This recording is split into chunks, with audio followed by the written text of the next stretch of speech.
everybody. I'm Nicole. I'm Eli. I'm Jason. I'm Caden. I'm Jaden. And we have Who in the Torah YouTube channel. And we thank you very much for joining us. We actually took about 5 times to actually get this intro down.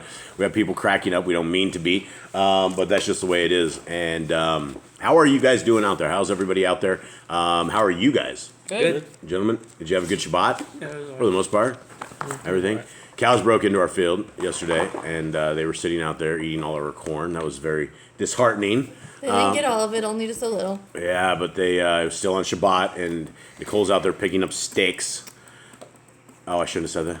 Well, it was true. The gate was broken. I wasn't picking up sticks. I picked up two sticks to fix the fence, the gate that was broken. We all, our oxen not only fell in the ditch, but he jumped into our field and was eating everything, making a ditch. Threw us into the ditch. Yeah, he threw us into the ditch, and then he started fighting the boys. And so it was kind of a rough Shabbat, but we made it through that. And hope you guys are good. Hope you guys are well.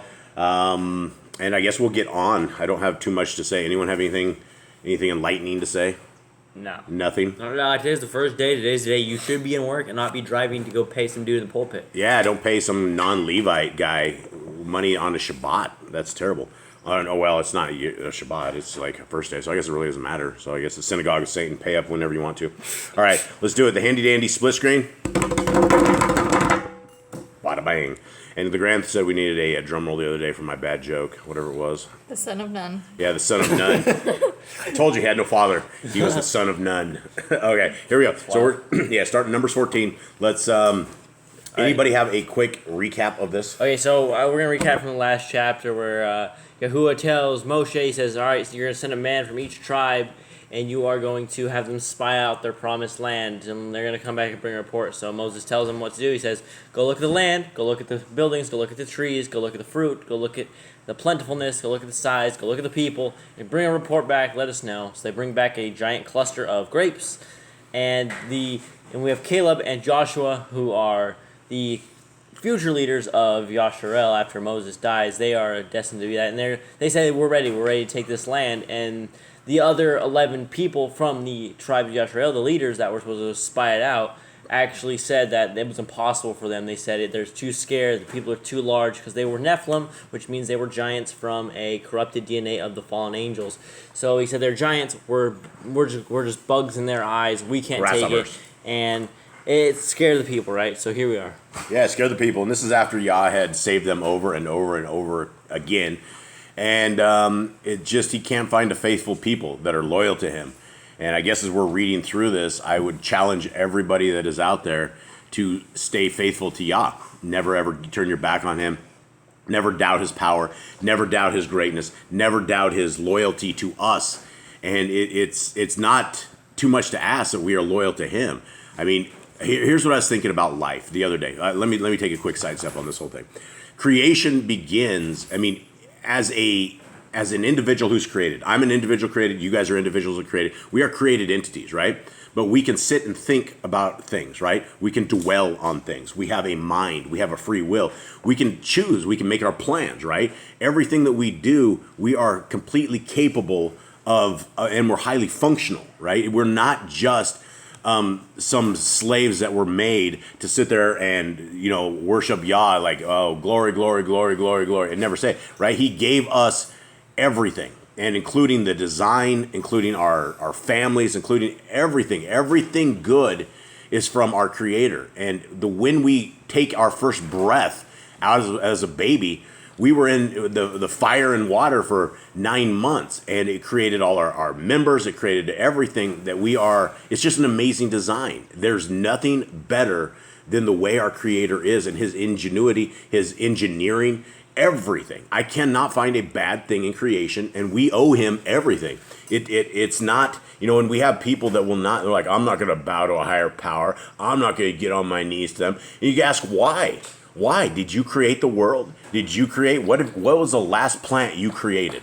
What was the last design you came up with? And not take something and change the structure of it and grow something, but what did you build? What have you built? That is our Creator who's built a wondrous system, and he's called his people.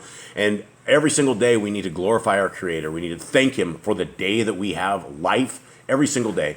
because he gave life and he can also take life. And everything that we have, every last heartbeat we have is in his hand. We will not die without his approval. We will not be in dire strait without his approval, right? He has to nod off on all the great evil that comes against us, and it's not him, right? It is his forces of evil that are that have been put up on this land that are doing these kind of things. But he's given us a way. He's given us a hope. He gave us a Messiah, and he gave us a destination that we can choose our Elohim. We can choose a beautiful path to go. So, yeah, as we get into Numbers 14 and as we see the errors of the old people's way and the lack of faith after these people had just walked across a sea that was dry, after they had seen all these plagues in Egypt, killing firstborns, hearing the screaming and the wailing of death all around them, hail and all the blood in the water, yet they could not figure out the faith. And this is why I'd like to challenge everybody out there not to be these people, but to be strong in your faith and never ever take your eye off the kingdom to come. All right, Numbers 14. And all the assembly lifted up their voice and cried, and the people wept that night. Now, why did the people cry? Because they were scared of the giants. Yeah, the giants. Again, these beta males standing at the front door crying, right? Dude, don't cry. Don't cry. Stand up, man. Fight. Okay? And all the children of Yashrael murmured against Moshe and against Aaron. And the whole assembly said unto them, would to Elohim that we had died in the land of Mitzrayim, or would to Elohim we had died in this wilderness. And so I guess a better version of that in NIV says, if only we had died in Egypt. Yeah, okay. Yeah, great. Die as slaves instead of free men. Okay, 3. And wherefore has Yahuwah brought us unto this land? To fall by the sword, that our women and our children should be a prey? Were it not better for us to return into Mitzrayim? And these are slaves. These are people that were the 400 generation, right? Or 400 years, not 400 generation, but 400 years. So there were at least 3 or 4, there's probably 3 or 4 generations that were born in slavery, right? They knew nothing else other than this, but then all of a sudden a hand came and delivered these people. And they're like, shouldn't we just died in Mitzrayim? Okay, 4. And they said one to another, let us make a captain and let us return into Mitzrayim. All right. If I were Moses, I would have started beating them all. I would have taken my rod and I would have started beating them all. It's just they're ending up with the dummy award. They're just really getting the dummy award. Then Moshe and Aaron fell on their faces before all the assembly of the children of Yashrael. So there's the 2 leaders of the entire thing. They're like trying to stop them, like trying to go about this peacefully. Like, please stop. Listen to what you're doing. And Yahushua, the son of Nun, and Caleb, the son of Yephuneh, which were of them that searched the land, rent their clothes. They said they tore their garments. Yeah, rent their clothes, tore their garments. Yeah, ripped it off. And they spoke unto all the company of the children of Yashrael, saying, the land which we passed through to search it is an exceeding good land. If Yahuwah delight in us, then he will bring us into this land and give it to us, a land which flows with milk and honey. Only rebel not ye against Yahuwah. Neither fear ye the people of the land, for they are bread for us. Their defense is departed from them, and Yahuwah is with us. Fear them not. Now here's some young bucks. I don't even know if they're young bucks, but they're younger than the rest of them. I assume they're young. When he took over the command after Moses died at 120, he was 90. Yeah, Yahusha. That's like 40 years later. Yeah, it was, so anyway, 10. But all the assembly bade stone them with stones, and the glory of Yahuwah appeared in the tabernacle of the assembly before all the children of Yashrael. Now this is one of these. Boys, sit down. Yeah, he's like about to break this up. Yeah. He's like seeing some crazy stuff happening when these dudes are all about to get. There's about 4 people about to die right here, and there's the 4 children people of Yah, and they're about to like get stoned. And I was like, hold up, break it up, break it up. It's like Dad coming out with a wooden paddle, right? Everybody knows it's on. Uh-oh. Okay, 11. And Yahuwah said unto Moshe, how long will this people provoke me? And how long will it be ere they believe me for all the signs which I have showed among them?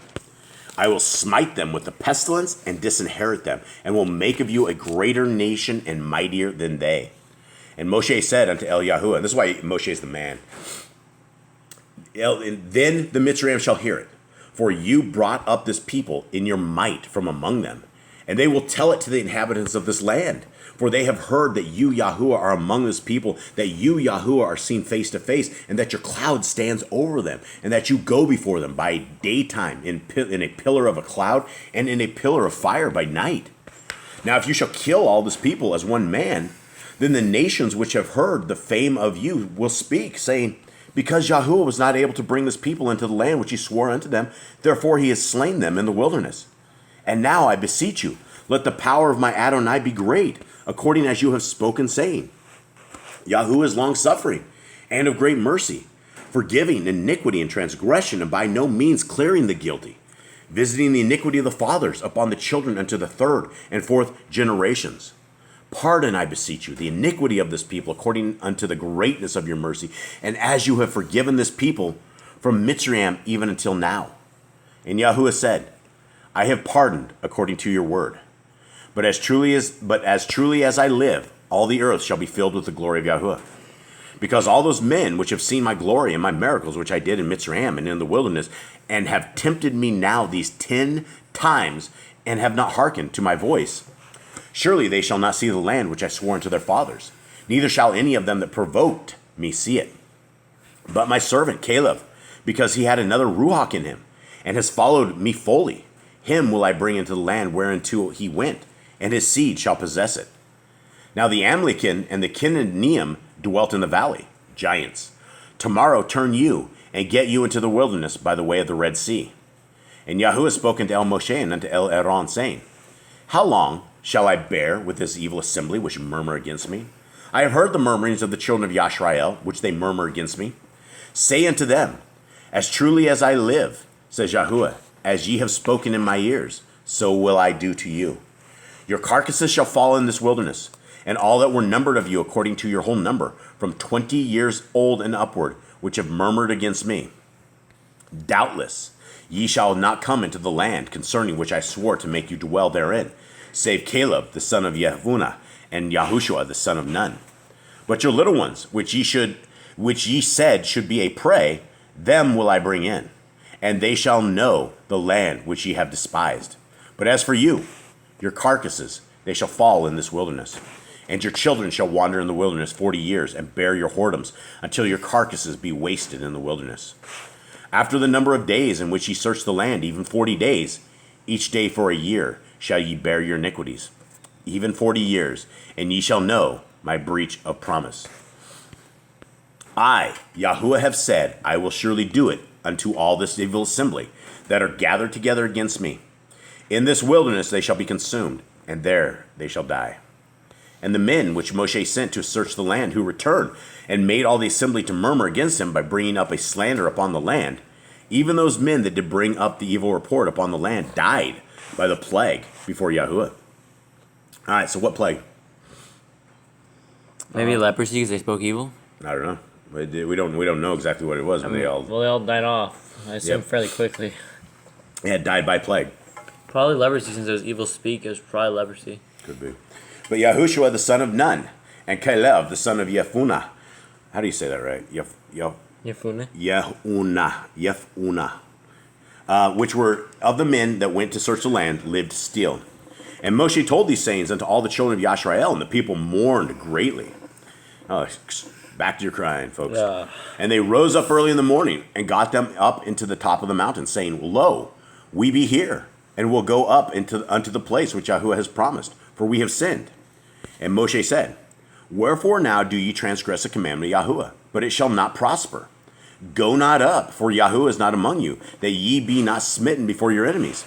For the Amalekim and the Canaanium are there before you, and ye shall fall by the sword, because ye are turned away from Yahuwah. Therefore Yahuwah will not be with you. But they presumed to go up unto the hilltop. Nevertheless, the ark of the covenant of Yahuwah and Moshe departed not out of the camp. Then the Amalekim came down, and the Canaanium, which dwelt in that hill, and smote them, and discomfited them, even unto Kormah. All right, so what do we got? So these guys basically... They decided they were going to say, hey, you know what? We don't like this. We're not going to wander around for 40 years. We're going to go up there and take these guys. Because it's too late. You guys already messed this one up. You guys already decided you didn't want to do it. And they're like, oh, but we'll do it now. And then this is a bunch of untrained slaves, right? They were slaves out of Mitzrayim, right? And they get completely whipped. Yep. Yeah. They took a beating. Yeah, and a lot of them probably died right there. So I guess what's the lesson, Jade? Obey Yahuwah. Obey Yahuwah. Trust Yahuwah. Trust. That's what I'm looking for there. All right. Anybody have anything else? Eli? No. You speak way too much. Can you settle it down? Simmer it down, please. All right. All right. Nicole, you got anything? No. You need to simmer down too, please. Okay. All right. Anyone else? Not much really. It's just don't fear the world, because Yahuwah is watching you. Do not fear the world. That's an absolutely good way we can end this. Don't fear the world. Yahuwah is with you. So have courage, everybody out there. Much love to you out there. Big hugs to everybody in our family out there. Love you. All right. Have a good day. Shalom. Shalom.